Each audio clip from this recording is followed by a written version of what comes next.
Despindo-se da túnica, a história de José. E Gênesis 37 nós lemos. Esta é a história da família de Jacó. Quando José tinha 17 anos, pastoreava os rebanhos com seus irmãos.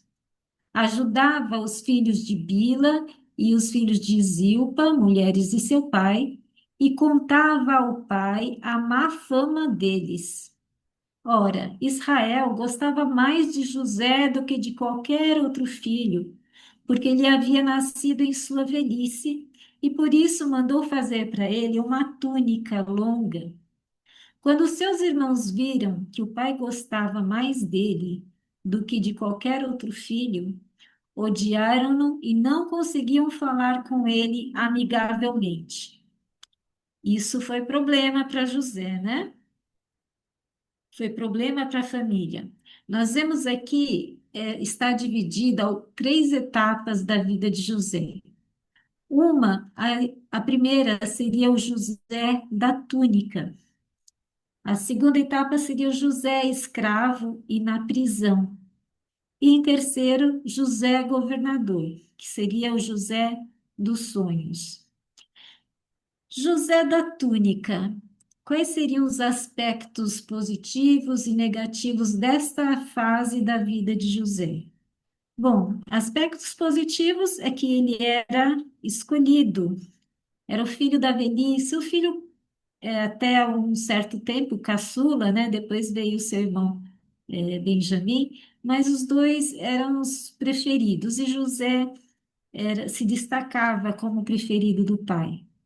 Então ele era escolhido, tinha muito amor do seu pai, tinha uma vida de privilégios, tinha proteção, conforto, tinha comodidade, segurança, ausência de problemas e tinha tranquilidade.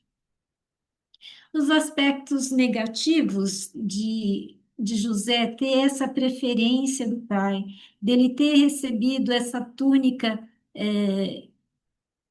que trouxe a inveja dos irmãos. Alguém aqui já sentiu, já passou por uma situação de inveja entre irmãos? É complicado. Os aspectos negativos é que ele achava que o sucesso chegava até ele sem esforço. O pai ajudava em tudo, ele tinha dificuldade para aceitar derrotas, né? E também ele se tornou um pouco egoísta, porque ele era favorito, tudo mais. Então ele pensava mais nele, na situação dele. E achava que era o centro das atenções. Ele, por outro lado, outro aspecto negativo é que ele tinha uma certa dependência. Quando os pais agem com uma certa predileção por um filho, ou ainda que não seja predileção, pode ser até um filho único, que os pais dão de tudo, fazem de tudo por ele, ele acaba se tornando dependente disso, né? E tem também um senso de incapacidade, acha que sempre precisa de ajuda para resolver as coisas, e se torna um pouco fraco diante dos desafios, quando se tem essa predileção toda. Naquele tempo, as roupas indicavam a posição social, o status social da pessoa. E a cor púrpura era reservado para os reis. A túnica de José era uma expressão aberta e declarada ao puro favoritismo de Israel, né, de Jacó, por esse filho. E José usava essa túnica com bastante frequência, e se sentia muito especial, né? Nossa, olha que meu pai deu para mim, né? O que que meu pai, como meu pai me ama. Isso daí fez com que ele se sentisse assim muito, muito especial, e ele já não pensava tanto nos irmãos, ele só pensava no prestígio que ele tinha. Deixa eu voltar aqui.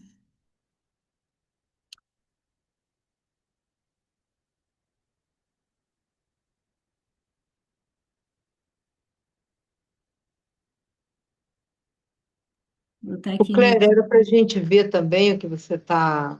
Ah, entrou agora. Eu estou querendo sair daqui da compartilhar, né? Depois a gente volta lá. Já voltou? Pronto, Agora está aparecendo. tá aparecendo, né? Então, assim a gente pelo menos vê vocês, né? Alguns pelo menos, para a gente não se sentir falando com a tela apenas. Então, José, ele usava bastante essa túnica, se sentia muito especial, mas toda vez que ele usava essa túnica, ele estava lembrando para os irmãos dele que ele era o filho, né? Que ele era mais querido pelos pais, e os irmãos sentiam, quando eles viam José assim, que eles nunca seriam amados pelo pai assim como ele era. E isso daí se tornou um problema, porque criou uma certa rixa ali, uma certa inveja dos irmãos, né? E olha, eu passei por uma situação quando adolescente, eu contei até para a Silvia, acho que cheguei a falar, que na adolescência o que acontecia? Eu não sou caçula, eu era mais velha, mas não sei por que motivos, minhas irmãs achavam que eu era a favorita, né? Então elas tinham um pouquinho de inveja de mim e eu sempre tive muita facilidade na escola, tudo, com as notas, tudo. E isso daí meu pai se enchia de orgulho da filha, né? E tinha boas notas, tudo, isso, aquilo. Minha irmã também inteligente, também. Mas só que ela não se adaptou muito com a escola no começo, ficou doente no primeiro ano, reprovou um ano e ela não tinha muito foco, depois reprovou outro, reprovou 3 anos durante o ensino fundamental, a outra reprovou dois, outra reprovou um.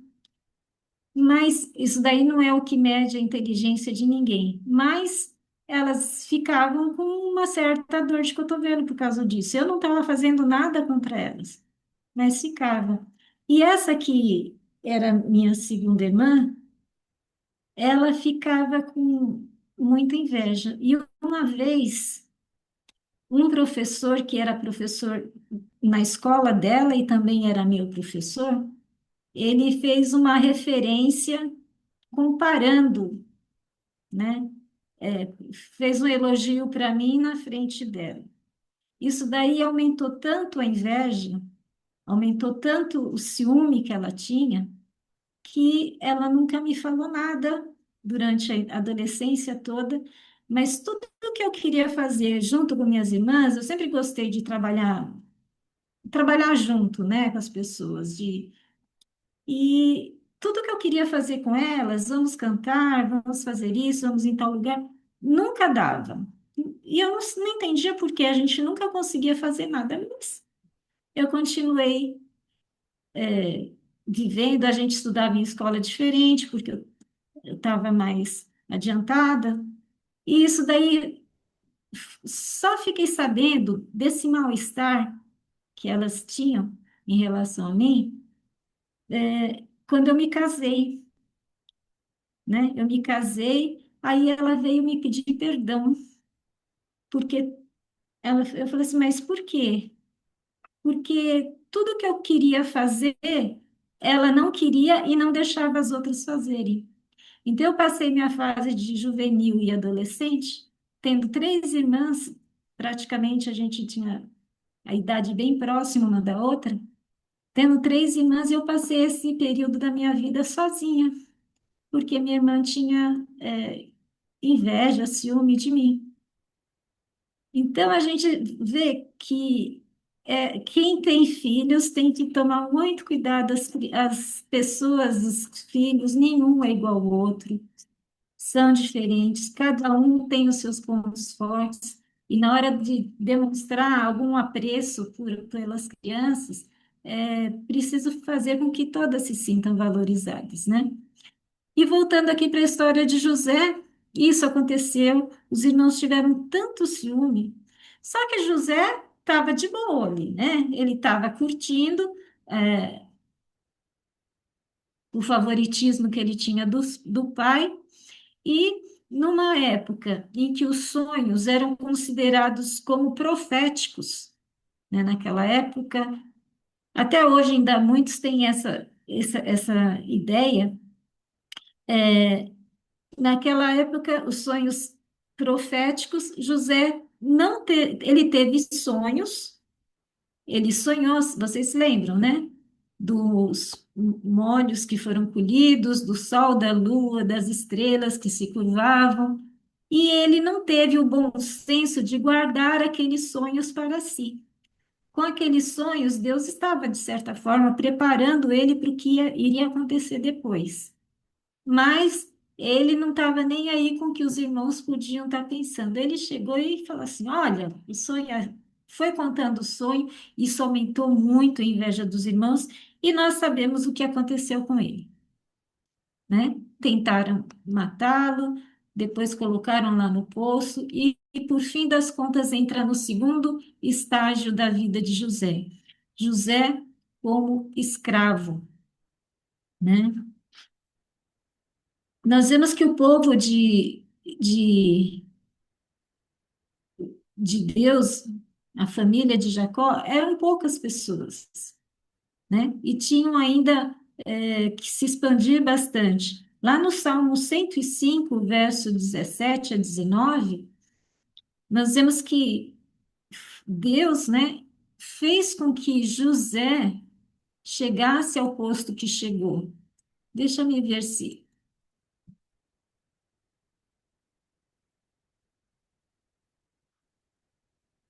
José como escravo, né? E tem até uma frase que eu achei muito interessante, que as provas revelam o coração e forjam o caráter. As provações. E lá no Salmo 105, 17 a 19, diz que José foi vendido como escravo, machucaram-lhe os pés com correntes e com ferros, prenderam-lhe o pescoço, até que se cumprisse o que ele próprio previra, e a palavra do Senhor o confirmou. Até que ele chegasse ao posto que ele chegou, né, mais para frente, como governador, ele chegou a passar por essa aprovação. E nesse momento de prova é que o coração dele também se revelou e foi forjado o seu caráter na provação. Ali, José, ele se despiu da túnica. Ele não era mais o filho querido da família, do pai, né? Ele não era mais o filhinho querido. Agora ele se tornou um escravo.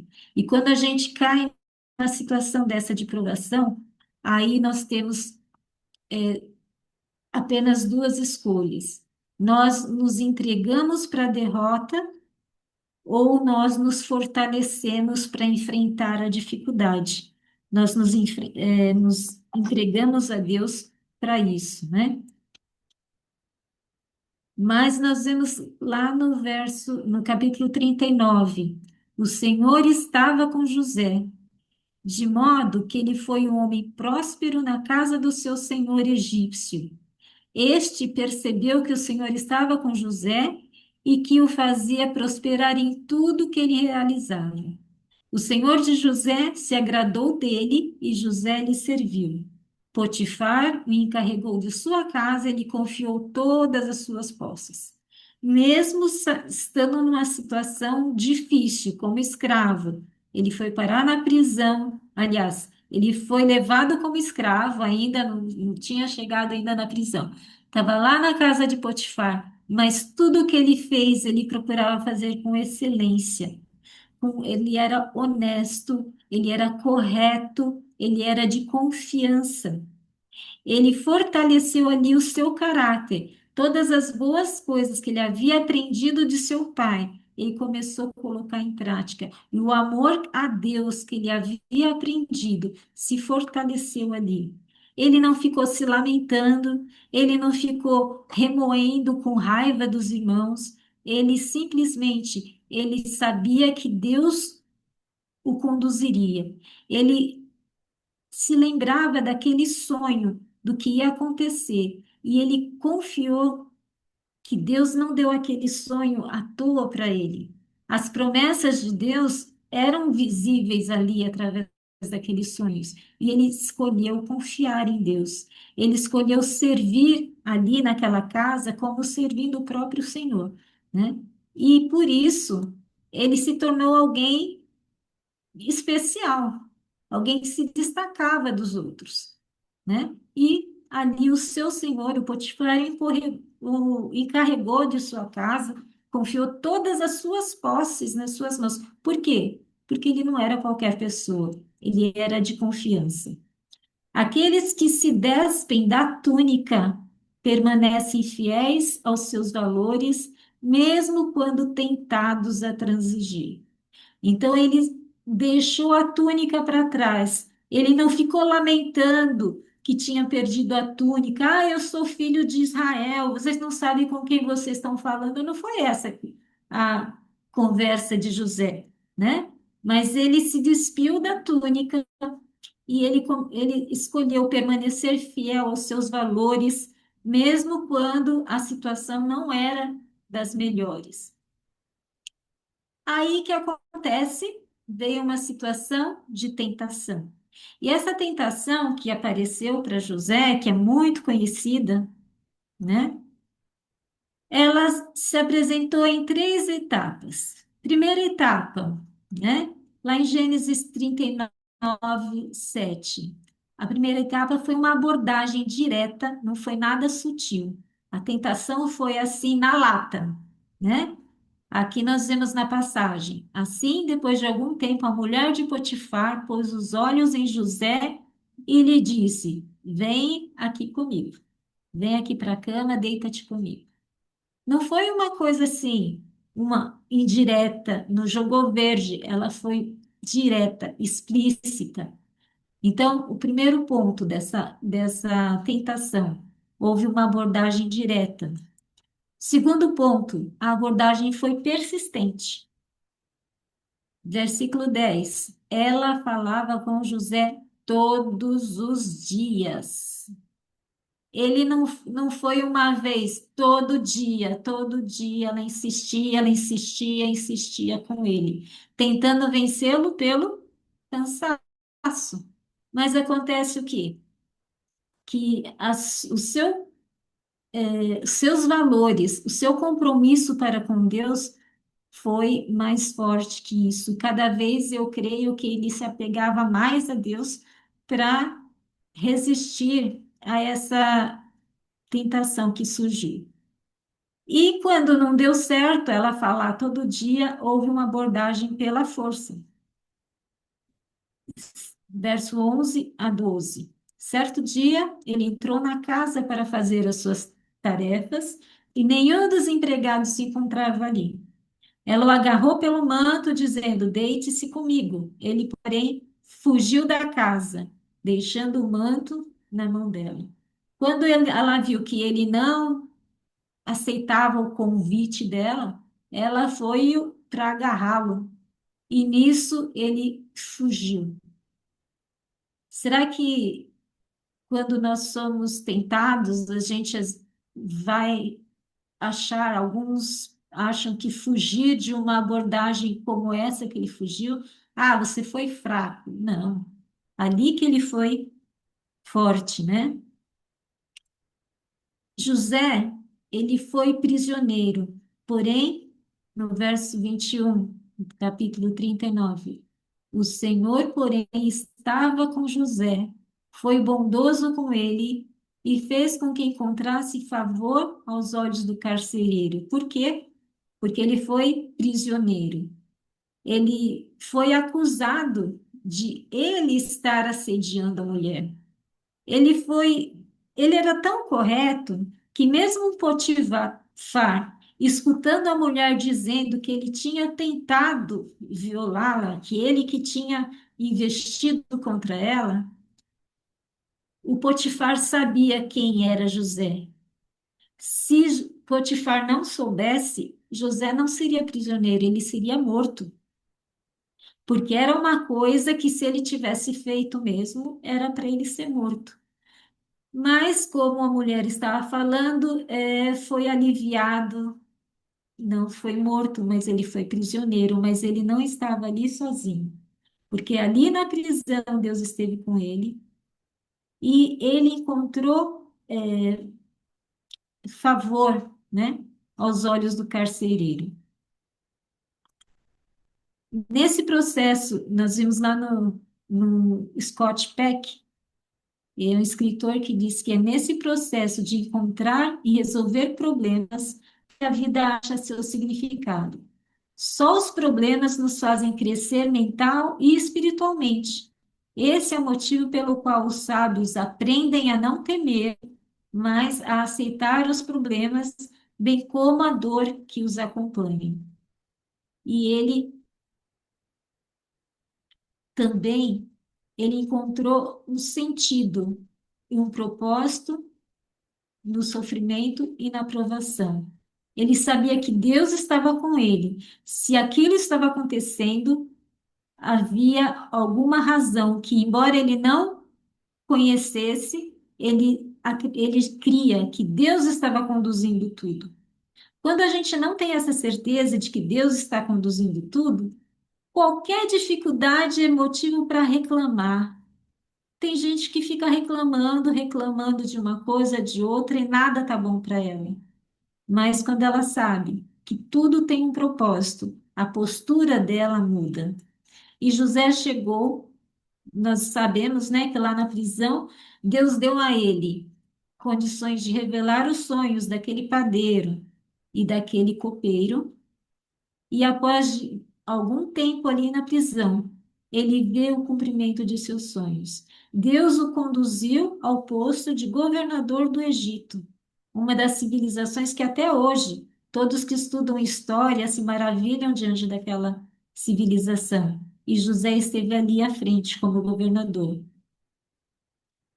porque passados 2 anos completos, Faraó teve um sonho e ele foi chamado para revelar o significado daquele sonho. Vocês já conhecem essa história, mas o que nós vamos enfatizar aqui? A formação do caráter. Despido da túnica, José encontrou o seu sonho. Quando Deus tem um plano para nós, se nós não nos despirmos da túnica, da nossa vaidade, do nosso orgulho, das coisas materiais desse mundo, Deus não vai poder nos abençoar como ele pôde fazer com José. José encontrou aquele sonho que ele teve se realizando, né? E com tudo isso, com todas essas provações, o caráter dele foi formado e ele foi forjado para que tivesse um caráter, uma personalidade capaz de cumprir o propósito dele ali, como Deus havia previsto. E ele pôde ali ser uma bênção não só para o povo de Israel, mas também para o Egito. Onde ele passou, ele foi uma bênção. A formação do caráter, Ciência do Bom Viver vai falando na página 452. A formação do caráter não é obra de um dia, nem de um ano, mas de uma existência. A luta pela conquista do eu, pela santidade e o céu é uma luta que se prolonga por toda a vida. Sem contínuo esforço e atividade constante, não pode haver progresso nem ganho da coroa da vitória. Nós vemos que nós estamos, a cada dia, tendo o nosso caráter sendo forjado. Nós vimos que muitos prisioneiros de guerra relatam que a pior coisa na sua experiência foi perceber que haviam perdido o controle da própria existência. E alguns observadores de prisioneiros em campo de concentração, aliás, prisioneiros na Coreia na década de 50, concluíram que aqueles que se refugiavam em um estado de aceitação passivo tinham menor chance de sobreviver e de se recuperar. E, por um outro lado, aqueles que conseguiram restabelecer o senso de controle sobre o próprio futuro triunfaram sobre a adversidade. Aqueles que foram resgatados, prisioneiros resgatados no Vietnã, afirmaram que se impunham programas de exercício vigoroso, memorizavam histórias, desenvolveram sinais secretos por meio de leves batidas nas paredes para cada letra do alfabeto. Eles arrumavam estratégias para poder sobreviver aquele tempo que eles estiveram na prisão, porque senão eles perdiam o sentido. Nós estamos também prisioneiros neste mundo. Se nós não tivermos não não virmos um sentido para a nossa vida, essa prisão vai nos destruir. Por isso que é muito importante nós termos esse senso, né, de propósito na nossa vida. Deus nos dá o propósito, Ele nos dá esse senso que nos garante que nós conseguiremos vencer as batalhas. O nosso caráter, ele vai sendo trabalhado. A única coisa que nós vamos levar desta vida para a nova terra é o nosso caráter. E esse caráter precisa ser formado aqui. E isso pode ser feito através de tudo aquilo que nós passamos. Tem uma passagem nos escritos, no texto, no Espírito de Profecia, que diz que se nós enxergássemos o fim desde o princípio, nós escolheríamos para a nossa vida passar pelos mesmos lugares por onde Deus nos conduziu. Mas nós não temos essa visão. Então nós precisamos ter essa certeza, a mesma certeza que José teve, de que o Senhor está conduzindo tudo. Que nós possamos fazer isso no nosso dia a dia, meio às lutas e meio às dificuldades, nós possamos ter aquele propósito. Deus nos deu uma missão aqui também, um propósito. E às vezes a gente não enxerga qual é essa missão, mas podemos já estar cumprindo essa missão. Por isso que cada dia precisamos entregar nossa vida nas mãos de Deus, né? Nós temos agora o último hino que nós vamos cantar, que vem falando dessa entrega que nós precisamos fazer todos os dias. Nós precisamos nos entregar a Deus para que nós possamos realmente nos permitir que Ele nos conduza. Porque muitas vezes a gente quer estar conduzindo tudo, a gente não quer se entregar. Mas quando nós nos entregamos, Deus consegue fazer maravilhas por nosso intermédio.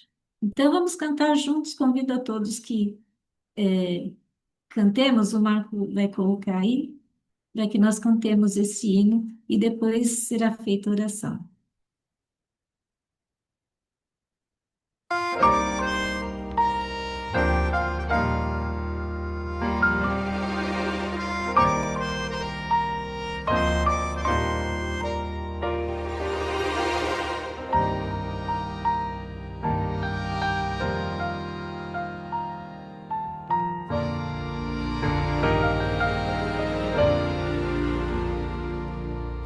Preciso me entregar, Senhor.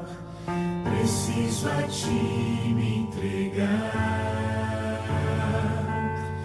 Preciso ouvir tua voz a me falar.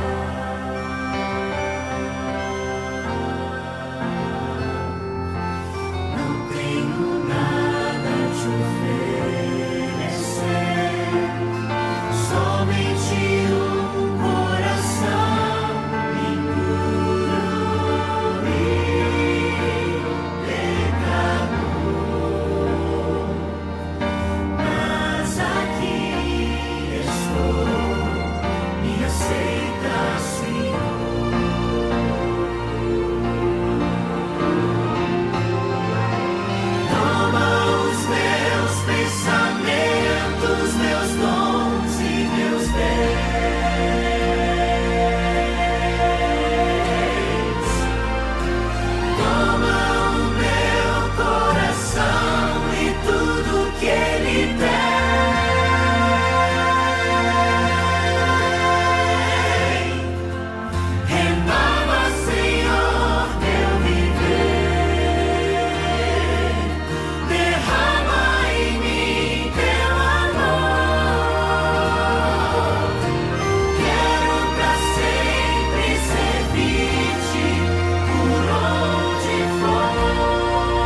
Teu microfone está fechado, Claire.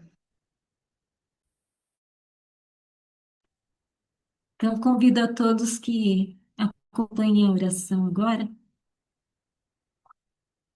Nosso grandioso Deus, Deus de Abraão, de Isaque, de Jacó, Deus de cada um de nós, Deus de José, Senhor Deus Todo-Poderoso, nós estamos diante de Ti, Senhor Deus, te suplicando que venha perdoar nossos pecados, as nossas debilidades.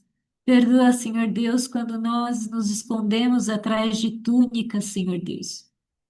Que nós possamos despir das nossas túnicas, seja ela qual for, Senhor, para que nós possamos confiar em Ti, que possamos enfrentar as dificuldades na certeza de que o Senhor está conosco, de que o Senhor conduz todas as coisas, de que todas as coisas contribuem para o bem daqueles que amam a Deus. Que possamos, Senhor Deus, em nossa jornada, ouvir o Espírito Santo como aquela voz que irá por trás de nós, e nós poderemos ouvir: este é o caminho, andai por ele. Senhor Deus, que nós não nos desviemos do caminho que o Senhor nos prepara, ó Pai. Que nós possamos te buscar com o coração pronto. Que possamos te buscar, Senhor Deus, com fome e sede da tua palavra, fome e sede de Jesus, fome e sede de levar o evangelho aos nossos semelhantes, que nós possamos ter o teu amor no nosso coração para isso. Queremos nos entregar a ti, Senhor Deus, para que o teu Santo Espírito possa dirigir nossa vida, para que nós possamos ser a luz do mundo, possamos ser o sal da terra, Pai, para que possamos conduzir outros para o maravilhoso amor de Jesus. Pai querido, purifica nossos lábios, nosso coração, nossa mente, para que possamos cumprir o teu propósito na nossa vida e possamos ser reis e sacerdotes no teu lar eterno, Pai. Vem, Senhor Deus, atender os pedidos, os agradecimentos, receber os agradecimentos. Em cada pedido que foi manifestado aqui hoje, Senhor Deus, tenha a tua bênção. Aqueles que ficaram guardados também. Livra-nos, Senhor Deus, de pensamentos egoístas, mas que possamos sempre pedir segundo a tua vontade. Descer com cada pessoa aqui, com cada família representada durante o final dessa semana. É o que nós te pedimos, agradecidos, em nome do maravilhoso Jesus, nosso Salvador. Amém. Amém. Que Deus te abençoe. Amém. Aqueles que puderem, vamos abrir a câmera e o Marcos. Tira aí um print, Marcos, por favor. Claire, Deus te abençoe, minha amada, Estélia, todos. Aê! Agora ficou bonita essa tela colorida. Tira aí o print. Eu não estou conseguindo abrir a minha câmera. Quem não consegue abrir? A minha não tá colorida. Eu, Edinalva, não estou conseguindo abrir a minha câmera. É embaixo de novo, na barrinha. Você dá um clique, aparece a barrinha.